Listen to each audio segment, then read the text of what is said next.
Hello, everyone. It's Steve with Aptera Owners Club. Today, I want to talk a little bit about the 2023 Prius, and specifically the Prius Prime, um, because several years ago, when I bought my current car, which is a Honda Clarity plug-in hybrid, this thing right here, I looked at the Prius Prime, and the Prius Prime was kind of ugly. It looked like this. And this is what the previous generation Prius looked like. Later on, the fourth generation Prius looked like this, which looks slightly better, I guess, but not great. And they recently redesigned it for 2023, and I think it looks amazing. But it's not really the looks that made me not buy the Prius Prime several years ago. It was because the electric only range was 25 miles, and 25 miles is just too low. Before bought my current car, I had a Nissan Leaf and a Fiat 500e. So some of the first EVs that were out there.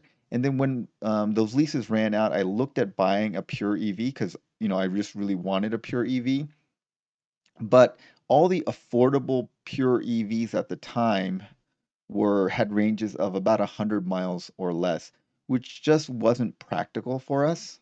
Um, so we decided to get a plug-in hybrid, and it's been very good.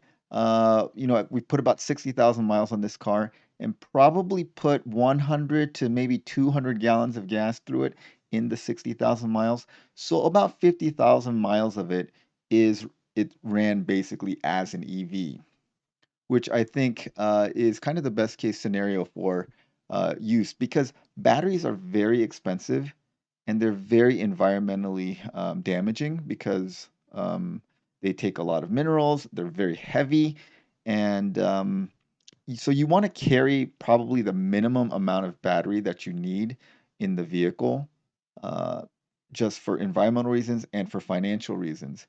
And in those cases, a plug-in hybrid makes a lot of sense if you can use it as an EV most of the time. Now, I know some people bought a plug-in hybrid and they just use it like a gas car. They just almost never plug it in.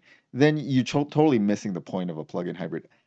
I think that the way a plug-in hybrid should be used is as if it is an EV. And so you use it as an EV like 95, 99% of the time. In those rare instances when you need the extra range, then the gas is like almost having an extra big battery that plugs it in, but it's just gas because no battery can compete with gas in terms of energy density. Just like 7 gallons of gasoline is probably the same as like 1,000 pounds of lithium battery. I mean, that's not the exact numbers, but it just the energy density just can't compare. It's not even close. Anyways, the new 2023 Prius Prime has 50% more electric range, at least, they say. So that means it has at least 38 miles of electric range, which is pretty good.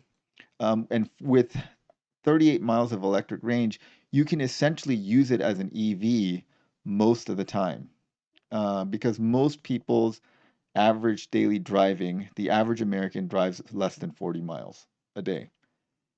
And also it doesn't help hurt that it looks great. If you look at this, they've just redesigned it. Looks a lot sportier. It is a lot more powerful. The Prius Prime is 220 horsepower, does 0 to 60 in about 6 seconds, which is way better than the 10, 11 seconds that the previous generation Prius Primes did.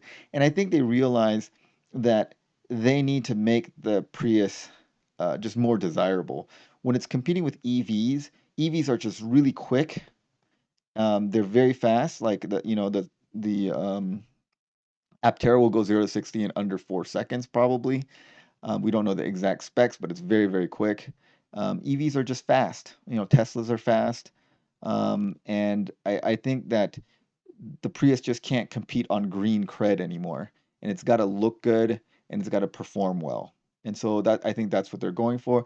And in a large part, I think they've succeeded. It looks great. The interior looks good.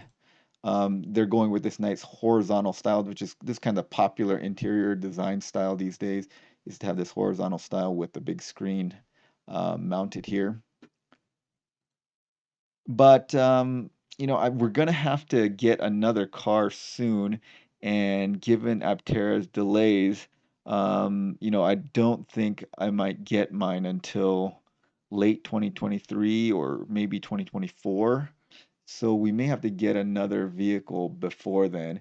And this is kind of, I think, on the docket because if you're the kind of person that drives mostly under 40 miles a day, which we are, but every once in a while you want to be able to go on a long trip, um, people just want the big range for those that rare use case scenario when they're going to use it. And that's what I kind of talked about in this video about do you really want a 1,000 mile range EV? Because the days when 99% of the time when you are just using 40 miles of range, you're just carrying this giant, heavy, expensive, energy intensive battery pack around that's just kind of dead weight for you. Um, and but then, the few times you use it, it is very useful. And a plug-in hybrid kind of gets to that point. Now, the downside of a plug-in hybrid is that it is more complex mechanically, and so more complexity means more chances for things to go wrong. It has all the parts of an EV plus all the parts of a ICE vehicle. So you got to still do gas oil changes. You still got to worry about coolant leaks. You got to worry about all the maintenance of a gas vehicle um, on top of having an EV. So that's a major disadvantage. And if I could get away from it, I definitely would. But if I don't see a good EV option for our use case scenario, and this comes in at an affordable price, I think a Prius Prime is a relatively good option. And I think it looks amazing, actually. Looks great. This is by far the best looking Prius I've ever seen. I mean, they used to look like this. These were just honestly ugly. This is just looks great. All right. Well, tell me what you guys think about plug-in hybrids. Do you think that there's still a place for them, or should we just move to EVs completely? Are plug-in hybrids just a bad idea, and should we just stop making them? Or buying them? Or is there a good use case scenario for these? For my use case scenario, I think that if you use a plug-in hybrid mostly as an EV, you're getting most of the environmental benefits out of it. And I would say a Prius Prime is definitely a way better vehicle for the environment than a Hummer EV or even a Model S or an i7 EV or any of these larger cars with giant battery packs. All right. Well, thanks for watching, guys. Thanks as always to our supporting members, and have a great day, everyone.